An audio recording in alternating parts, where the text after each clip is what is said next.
Where does the royal family live? You might think it's here, but you'd be wrong. In fact, they live here. And their name certainly isn't Windsor. I've made a startling discovery. There's good evidence that's recently come to light that back in the Middle Ages, one of the kings of England was illegitimate. And if that's so, it means that every king and queen of our country since shouldn't by rights have sat on the throne. But if not them, then who? Well, I've traced the real royal family, the bloodline that's been robbed of its inheritance. And I've discovered the person alive today who should be Britain's reigning monarch. This is how it happened.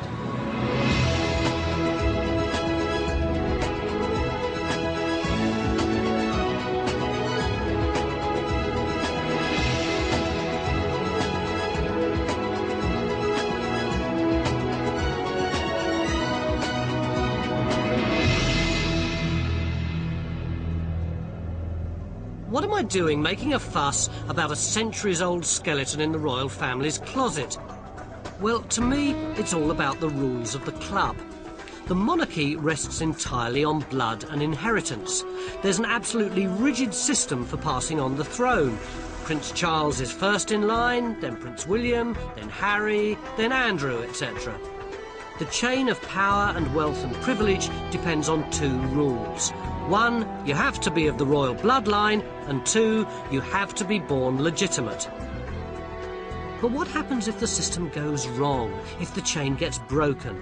500 years ago, that's exactly what happened, and this is the man responsible. Edward IV was king, but his claim to the throne was fatally flawed. I found evidence that he was conceived not by his royal father, but by a humble archer.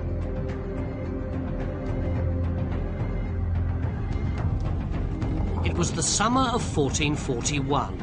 England was at war with France. Edward's mother had gone there with her husband. While he was away fighting, she was rumoured to have had a fling with an English archer based in the Rouen garrison.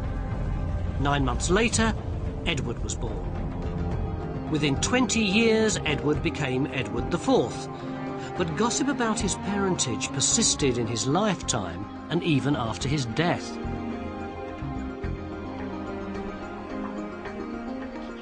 There were rumours flashing round the Tudor court that Edward was illegitimate, and William Shakespeare actually articulates those rumours. He says in Richard III, if I can find it, when that my mother went with child of that insatiate Edward, noble York, my princely father, then had wars in France, and by true computation of the time, found that the issue was not his begot. That's pretty clear, isn't it? But the gossip was just that. There was no proof. Historians put it down to political mudslinging.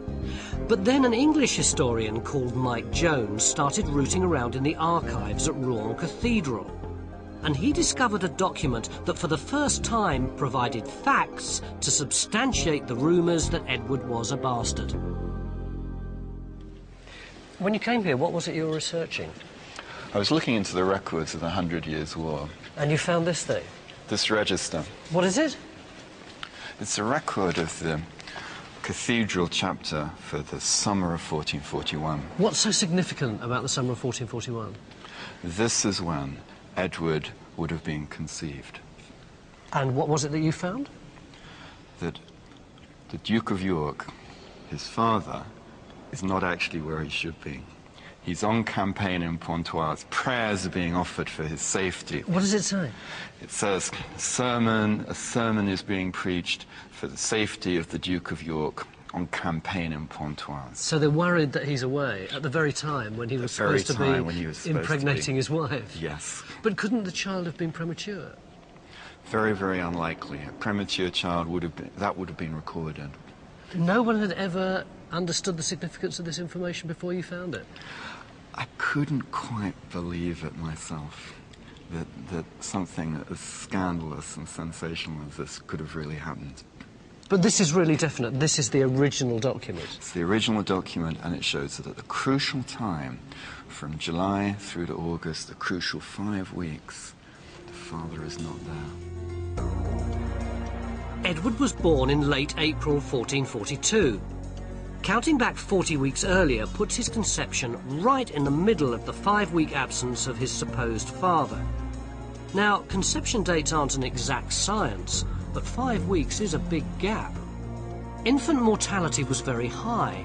Sick or premature babies with a claim to the throne were a risk, and chroniclers always recorded them.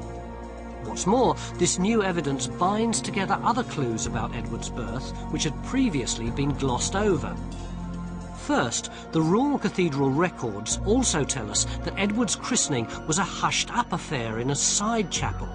In contrast, his younger brother had the whole of Rouen Cathedral opened up in celebration. Second, the lantern-jawed Edward looked nothing like the thin-faced man who was supposed to be his father. And thirdly, neutral sources tell us that his mother herself declared that Edward was a bastard, even making a legal deposition. She knew that the truth was vital to the integrity of the royal line. So why does it matter whether or not Edward IV was legitimate? Well, if I stick this up here, hopefully I can show you. This line at the top here is the great line of British kings through from Alfred the Great to Henry II to Edward III.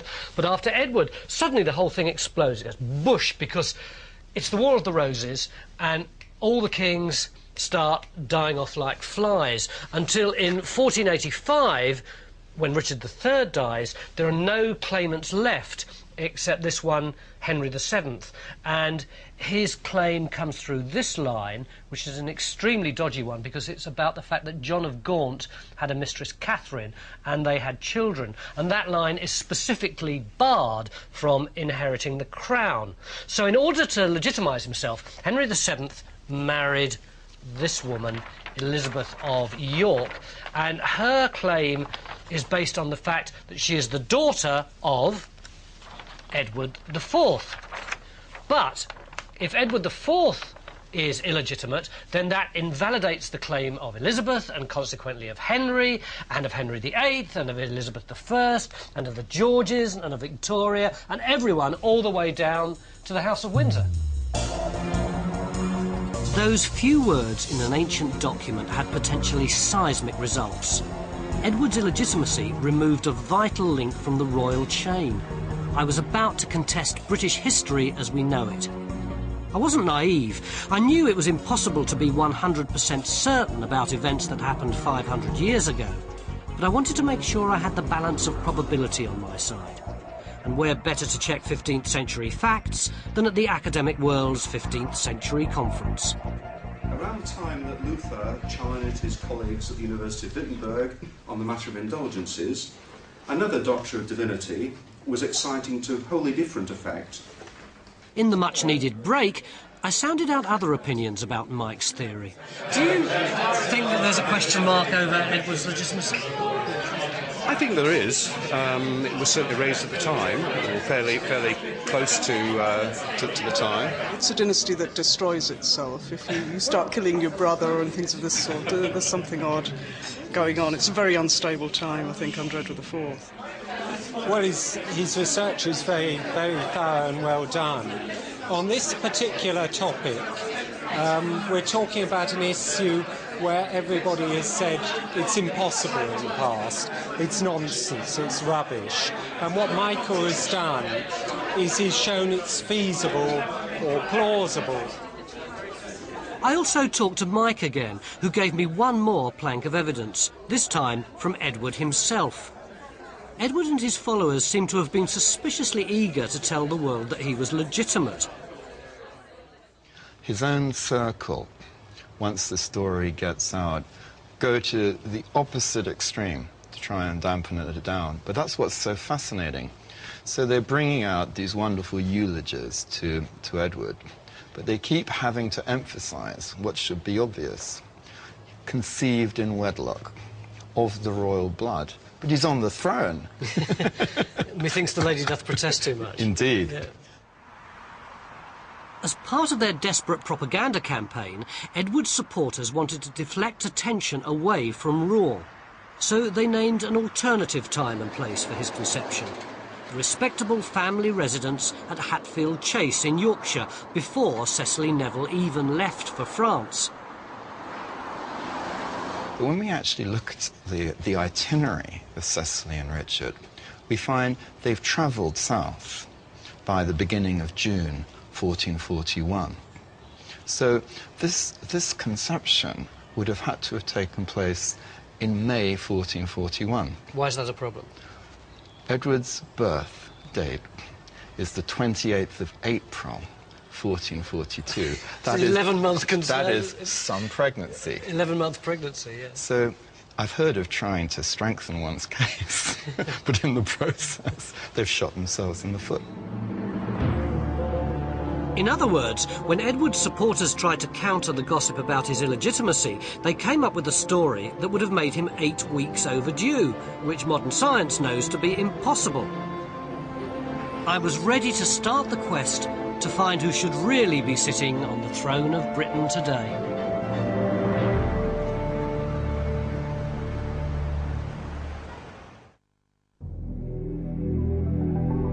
An ancient document in Rouen Cathedral has shown that King Edward IV was illegitimate.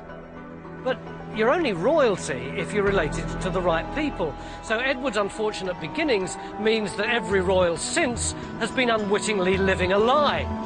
So, if not Henry VIII, good Queen Bess, Queen Victoria, or the present incumbent, then who? Where should the royal line have gone? Forget the history you know. Prepare to meet a Queen Margaret I, a King Henry X, and Queen Barbara I. But in tracing the rightful heirs to the throne, I wanted to follow the established royal rules exactly. As I'm no genealogist, I decided to start at Debrett's, the acknowledged experts on inheritance and the aristocracy. We've been doing a lot of work on Richard III and Edward IV, and we've come to the conclusion that Edward IV definitely was illegitimate.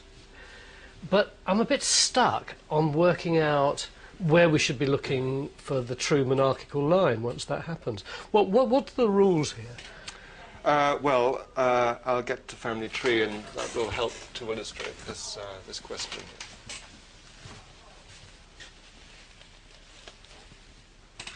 The crucial point is that Edward IV was one of 3 brothers. And it wasn't just Edward IV and Richard III. There was a middle brother, George, Duke of Clarence, who had children. So his children actually would have taken precedence over Richard III.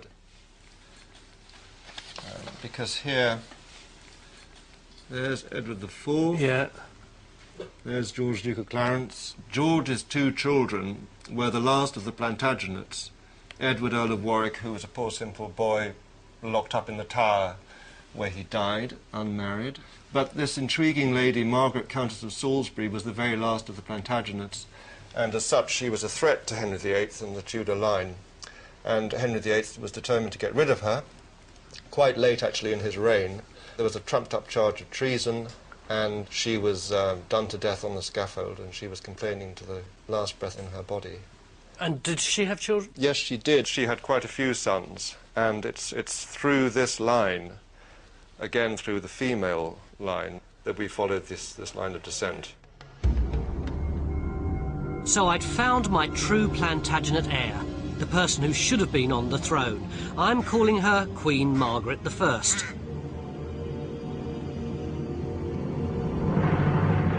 The Plantagenet claim was so strong that the Tudors made a concerted attempt to wipe them out. Margaret and her sons were executed by Henry VIII.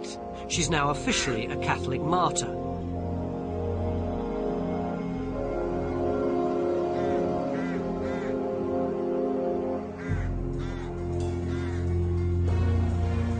But her descendants survived. From Margaret, I had to trace an alternative royal family.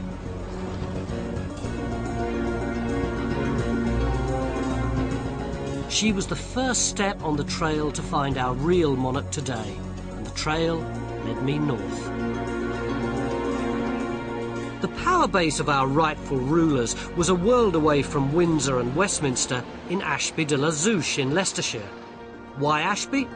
Well, it was the stronghold of the Hastings family. Queen Margaret's granddaughter married into this family. It was the offspring of this Hastings Plantagenet line that I had to follow.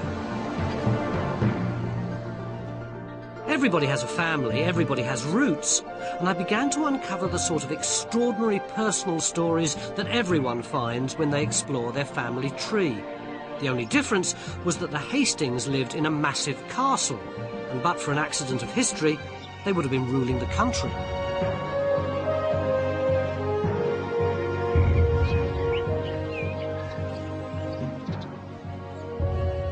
By the time of Elizabeth I, the heir to Ashby, and therefore our alternative Plantagenet monarch, was Henry Hastings, 3rd Earl of Huntingdon. Forget the bloke with the 6 wives, this is the real Henry VIII.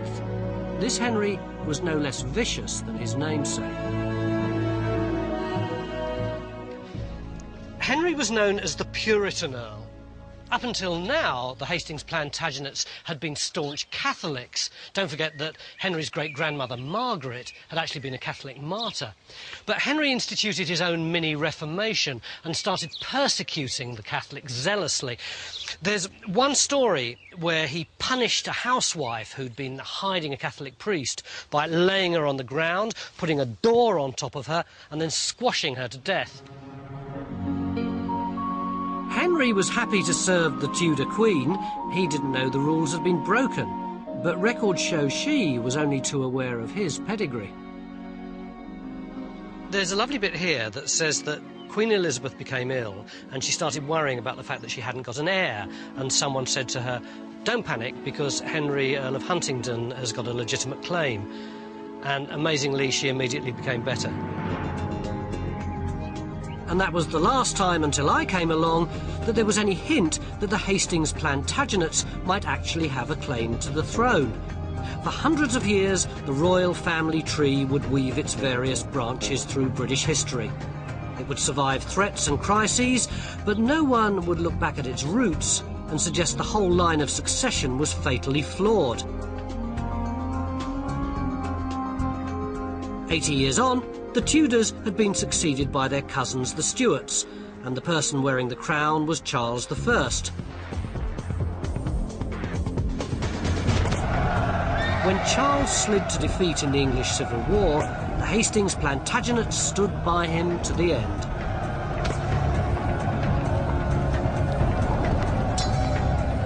Supporting the king cost them their family seat here at Ashby, which was slighted by Cromwell's troops. Nowadays, if we say we've been slighted, we mean that someone's been a bit sarcastic to us and we feel vaguely miffed. But in the 17th century, slighting meant taking a building back to ground zero. You can see what Cromwell's men did here. They completely blew up half the building. These massive walls completely gone. And the rest of it, they left open to the elements. It was an absolute loss of property and power and status.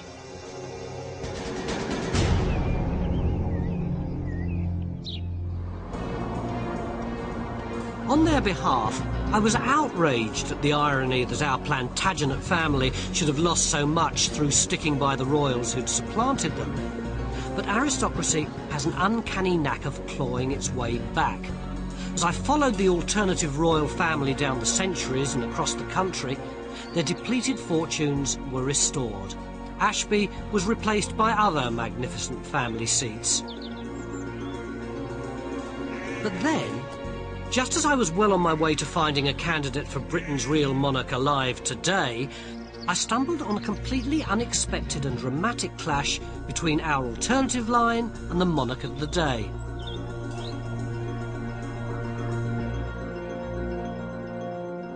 The Hastings had taken on the title of Earl of Loudon. This was their enormous castle in Scotland. It was known as the Windsor of the North, 365 rooms. But building it emptied the family bank accounts.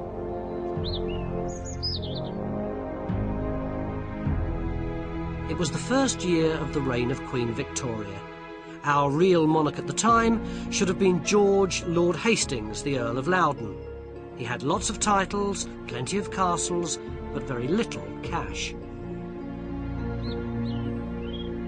Which meant that his sister, the Lady Flora, wasn't nearly as eligible as you'd expect an aristocrat to be, and wasn't going to be able to marry into the nobility. She'd have to get a job.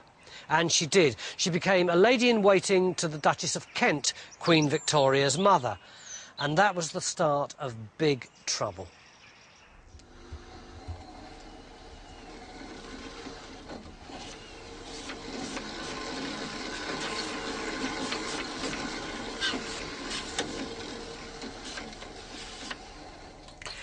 For the very first time, our royal family hit the headlines.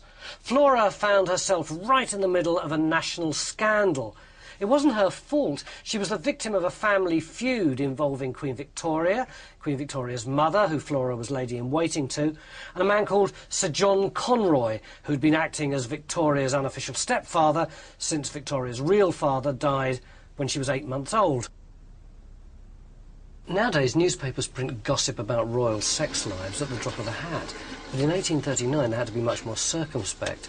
Nevertheless, nothing could stop the gossip that Sir John Conroy was far more than her mother's private secretary. Victoria hated him for that. She called him the monstrous devil incarnate. When she came to the throne, she had two ambitions. One was to get rid of all the immorality of the Regency period, and the other was to get rid of Sir John Conroy. And that is where Flora comes in.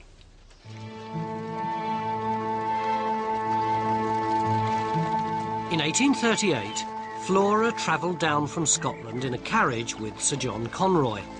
They were alone, no chaperone. There were rumours. And when months later Flora's stomach started to swell, gossip about a pregnancy became rife. It was Victoria's perfect chance to get back at Conroy. She banned Flora from court and ordered her to have an intimate examination. Victoria's high-handed attitude destroyed our Plantagenet princess's reputation. It brought Victoria into direct conflict with Flora's brother, our alternative monarch. It's all here. The examination proves that Flora's a virgin and is actually very ill. George and his family and the whole nation are outraged by Victoria's treatment of poor Flora. Listen to this from the Morning Post. Lady Flora Hastings endures with patience and resignation the anguish of a wounded spirit. A virtuous and amiable lady destroyed in the flower of her days by the slanders and the insults of court minions. Of course, they couldn't actually criticise the Queen openly, but everyone knew what the phrase court minions really referred to. This incident ended the young Victoria's honeymoon period with the British public. This is the dramatic moment in history when our alternative royal family dared to stand up to the person on the throne. Not only that, but the people mobilised behind them. Crowds jeered and hissed Victoria. Eggs were thrown at her carriage. This is big news. This is the Watergate of its time. Imagine it, when Princess Di died in the car crash and the Queen's popularity was at its lowest, no one actually took to the streets. But here, with this incident of the eggs, you can see the level of public outrage. But it got even worse because in the July, Flora died of liver cancer. Here's her obituary just there. The public now were at boiling point. Queen Victoria could scarcely go out of the palace, whereas Flora was regarded as a victim, some kind of martyr figure almost. But what the newspapers can't show you is what was going on in private. Her brother George challenged Lord Melbourne, who was the Queen's chief representative, to a duel. He couldn't challenge the Queen herself, of course, because she was a woman. In other words, here you've got our Plantagenet George IV going head-to-head with the chief representative of the heir to the Tudor throne. In the event, the duel never took place. But the tragedy was neither forgiven nor forgotten by the Hastings family. They issued their own stamps in her memory. Flora was buried in state at Loudon. The Union flag was never flown again over the castle.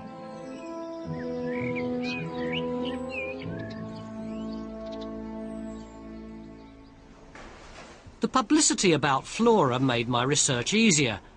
But later on in Victoria's reign, our alternative royal family were hit by a massive change in their fortunes. In a dramatic twist of fate, the noble Plantagenets were torn off their pedestal. It was an event that totally transformed my search for the person who should be on the throne today. This was the man responsible. Henry Weysford Charles Plantagenet Rawdon Hastings. He was, frankly, a bounder. He even stole his friend's fiancée. But he had only one real love in his life. Henry was married to the track. As soon as he came of age, he started to run horses and bet heavily.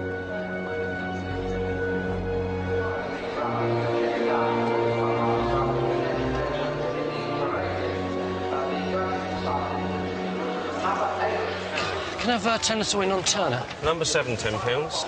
If I wanted to make a really big bet here, would you take it? It depends how big a bet you're talking about, really. $5.5 million. I think you might struggle. Certainly a Goodwood, anyway. I've never heard of anyone asking for a bet bigger than £1 million, but there was somebody asked for £1 million bet last year. What would you think of someone who put £5.5 million on the horse? I'd think they've either got too much money or they're just trying to get rid of some for somebody else. Well, that's exactly what Henry Hastings did. He'd already spent virtually all of the family fortune, about £100 million in today's money. He just got £120,000 left. That's $5.5 million today. And he put it all on one horse in one race to win. It was the 22nd of May, 1867, the Derby. Henry had backed the odds-on favourite, the Dun. They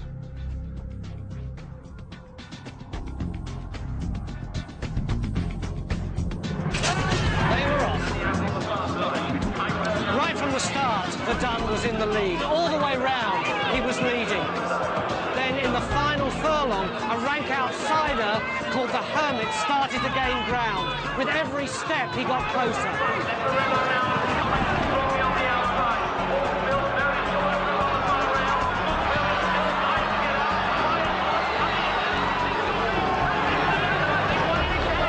The Line, the Hermit won by a neck. The sport of kings had destroyed our King Henry X. By the age of 25, our Henry X had frittered away the family fortune, running up millions of pounds of debts. He got another name, the King of the Plungers. A year later, his liver gave out. On his death, the family were forced to auction wines, art and the family estates to pay his creditors. Loudon Castle today is a shell overlooking a theme park complete with rides and wallabies to attract the masses.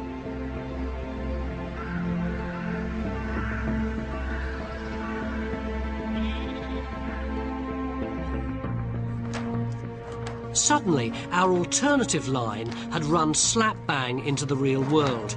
I realised that the real king or queen today probably wasn't some toff living in a stately home, but an ordinary person in a normal house.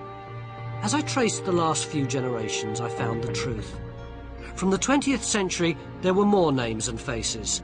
Tragic deaths in both world wars that meant we should have had both a Queen Edith and, until last year, a Queen Barbara I. And then suddenly I was there. I couldn't quite believe it, but I had a name and an address for the person who should be ruling Britain today.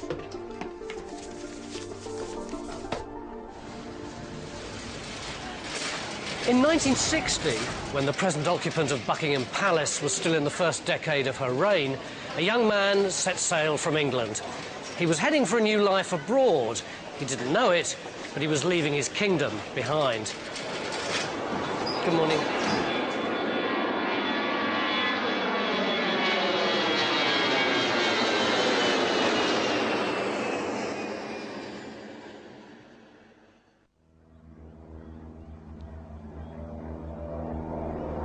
After discovering a flaw in the royal succession, I'd traced the line of true kings and queens that leads to the person who's Britain's real monarch. But he'd emigrated.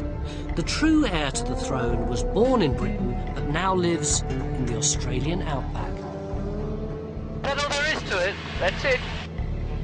No much difficulty finding him there, should we? Wouldn't think so. Should we go down and have a look? Yeah, sounds good. His name is Michael Hastings. Armed only with my family tree and my increasing obsession with the subject, I went to tell the man who should be King Michael I the good news.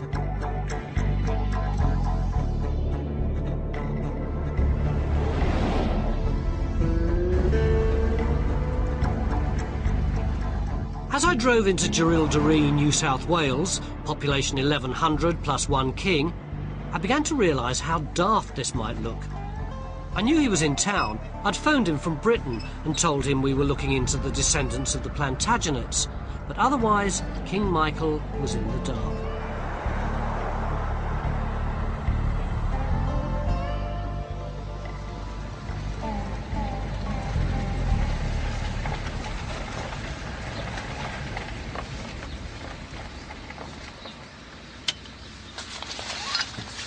'74.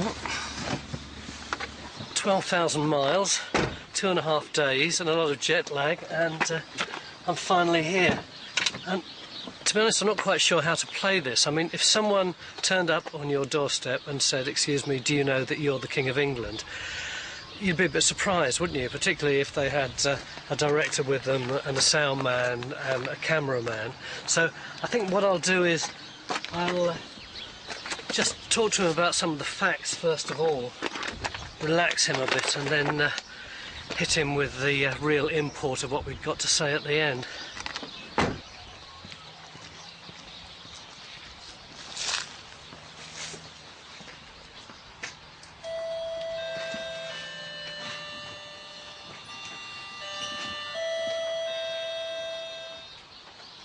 G'day. Hello, Michael. Yes, come on in.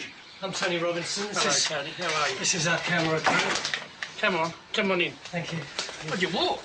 Not from England, no. Michael, the reason that we've come over is that we've been doing a lot of research on the Plantagenets, of which you are... one, yes. A very distinguished one. Very distant one too. Just looking at the top bit, see, the kings of England, starting with Henry II and further back right to William the Conqueror and beyond that to Alfred the Great. I went over the now familiar pattern. Wars of the Roses, Clarence, Henry Tudor, and of course the missing link in the royal chain. All of that's okay, except that we now believe that Edward IV was himself illegitimate. Which means that Elizabeth was illegitimate, Henry VII was illegitimate anyway, so this whole Tudor dynasty is built on a lie.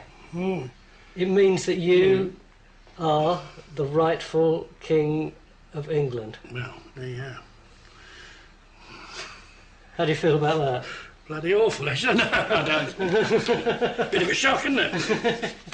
Bit of a shock. Has it ever crossed your mind before? No, it hasn't actually. But you knew you were a Plantagenet. Well, yes, I just said, oh yeah, well you go back so far and you somewhere along the line you're a Plantagenet, you know. But I didn't think it would work. I didn't know anything about this bit, the illegitimacy bit. Yeah.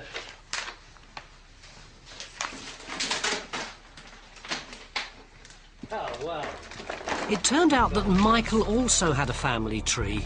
He wanted to check my research, which luckily seemed to match completely. There's Theophilus.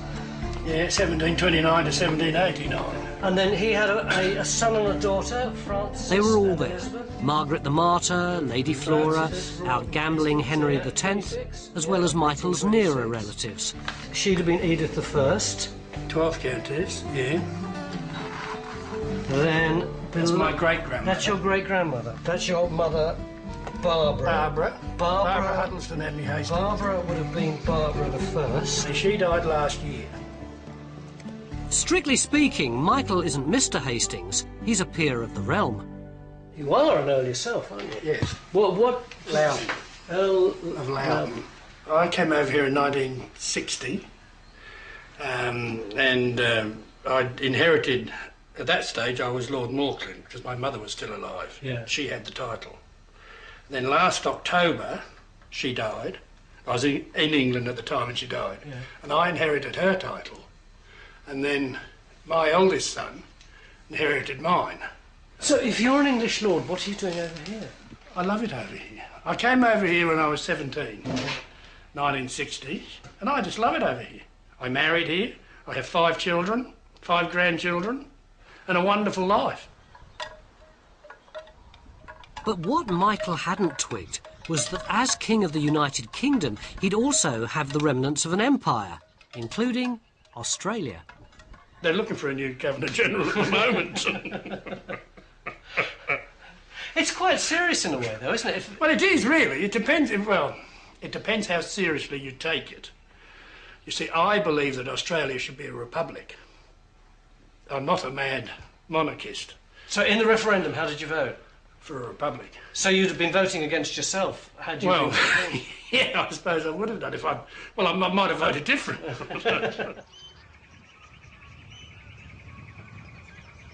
Two of Michael's daughters also live in Jerilderie. Princess Rebecca and Princess Mandy, with the young Prince Riley, took a bit more convincing than their father had done.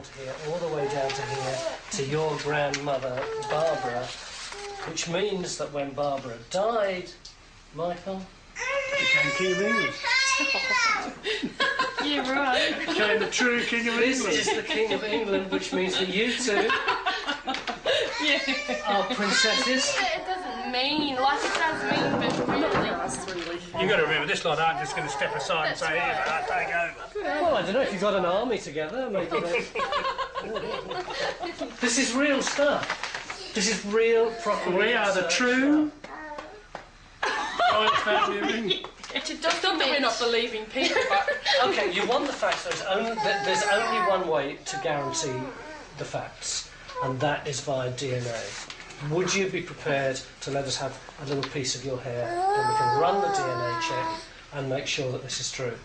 The history is very vague. Charles, it's true. Have you got a pair of scissors? I don't know, Dad, if you're going to too.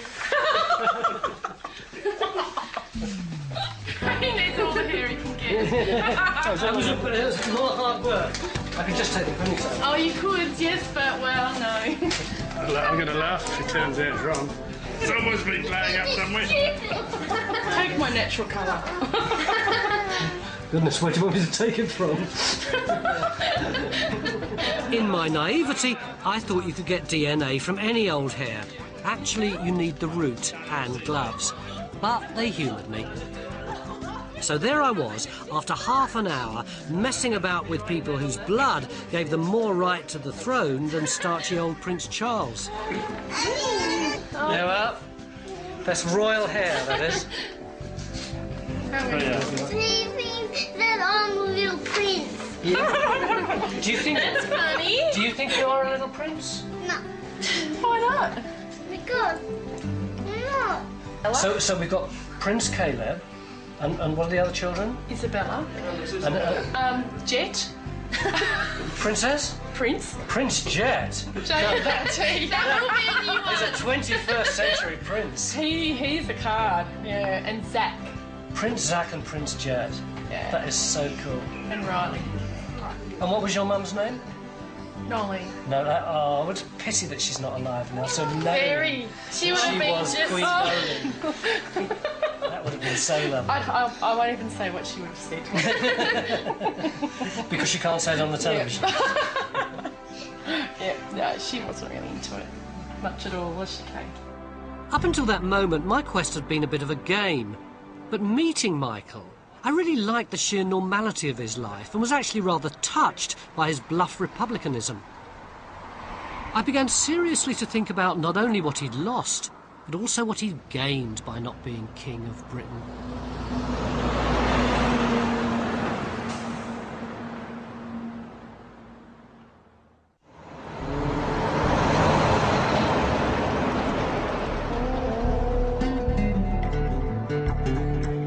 Not Balmoral, not Sandringham, not Windsor, but Jerilderie in Australia, home to Britain's real monarch. Because if you think this is the royal family, think again. According to my calculations, this should be King Michael I, and his family include Simon the alternative Prince of Wales, Marcus, Lisa, Princes Jet, Zach, Caleb and Riley, not forgetting little Princess Isabella.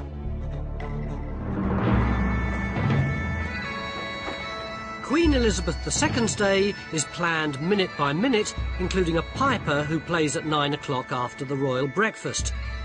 She spends her time going through the royal rituals, pressing the flesh with ambassadors or ageing celebrities, anyone who needs the boost of pomp and circumstance.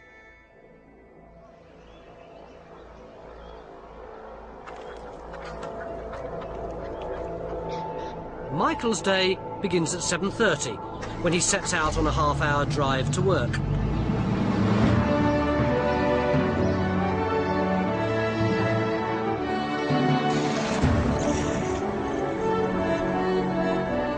He works at the Australian Rice Research Institute. It's an enormous farm where Michael and two mates are engaged on an ongoing quest to find a sort of rice suitable for the parched landscape to feed Australia and Southeast Asia.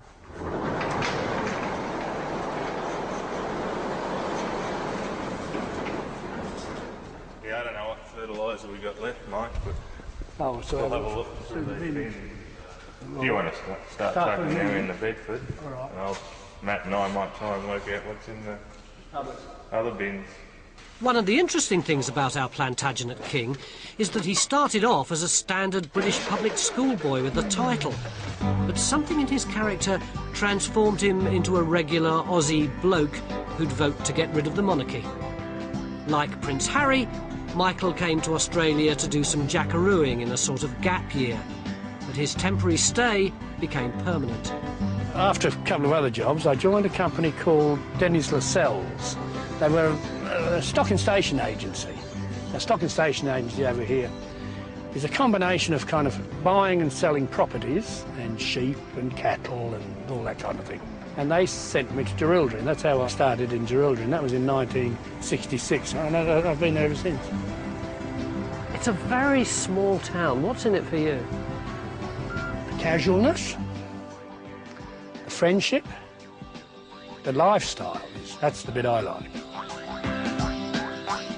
After only a couple of days in the bush, I could see what attracted our real king to the tough but uncomplicated Australian lifestyle. I think I'd kick if you did that to me.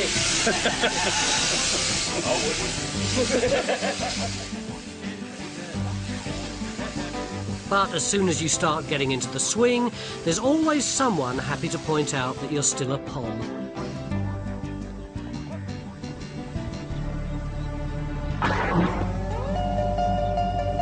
Years on, I'm still a pom, or that pommy bastard, you know, one or the other. Yeah. Oh yes, well that's typical Australian, mate. Oh yes. You know, I don't think I'll ever become a local. It doesn't rankle? No, not at all. Not at all. I spent more time with Michael at work and off duty. He showed me the sights of Jerilderie. To be frank, I'm a city person. I'd have gone mad here after more than a week. But at the same time, I envied him. Compared with the dysfunctional Windsors, our Plantagenet monarch lives right at the heart of a close-knit family and community. Yeah, Tash! Tash! Tash! Whatever the gags and put-downs, it seemed to me that he'd made a life for himself out here that was far better than any that he could have had as King of Britain. I'm friggin' working. At least I turn up. More than you friggin' do half the time. My wife had red hair. She was fairly fiery. I think I was not quite 21 when I met Noel, and I was 26 when we got married. She probably thought, oh, can I really marry a pommy? What do you think Nolene, an all-Australian girl, would have said if she'd known that she was really the Queen of England? I think she would have probably said, get me another stubby, Michael.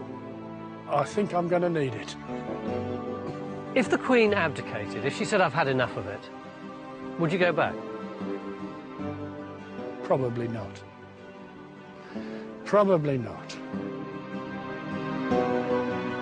And I couldn't blame him. But I still wondered what Britain would have been like if our alternative history had happened. We wouldn't have had Henry VIII, so Britain might still be a Catholic country like Ireland. And Britain was only formed because James VI of Scotland became James I of England as well. So there'd be an independent Scotland with its own king. And what about our current royals? Well, we've never had the House of Hanover either, so maybe, just maybe, somewhere in Germany today, a very ordinary and elderly lady, who may or may not be called Elizabeth, goes to buy a few slices of bratwurst. Guten Tag. 200 Gramm Wurst, bitte. Ja.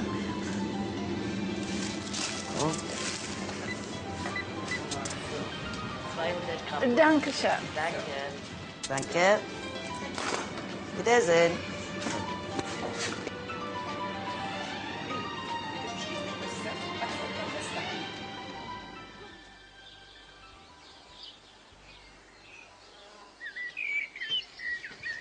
I've got the answer to the question I was asking myself. I now know who should be ruling Britain in another reality.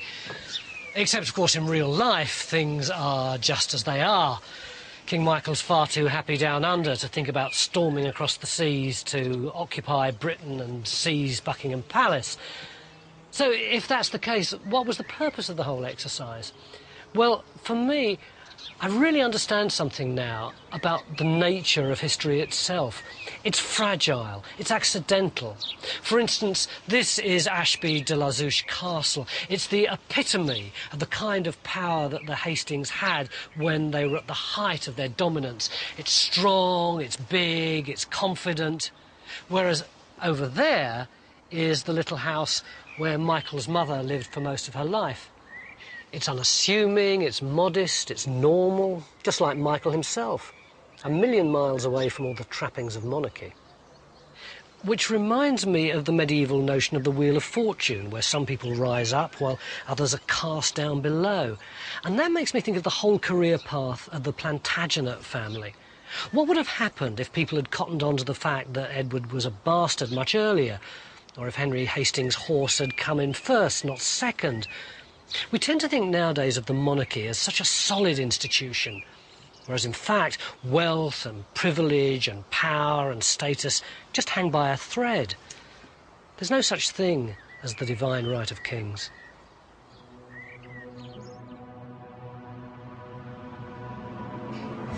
Because we haven't even started to talk about the enormous power that a monarch's got, even today. No, well, that's right. I suppose a lot of the power's been taken, but there's still some around. Do you fancy knighting me? Oh, I don't see why not. Yeah? What would you like to be? I'll just have a look around here. Oh, look at that. Sir Tony of Horseferry Road? Horseferry Road? Yeah. God, where's that? Victoria. I.W. Sir Tony of Horseferry Road. Arise, Sir Tony. Thank you very much. I feel better for that. Oh, look, I'm glad you enjoyed it. I've got a spring in my step. Oh, that's good. That's wonderful. Do we get a barbecue tonight?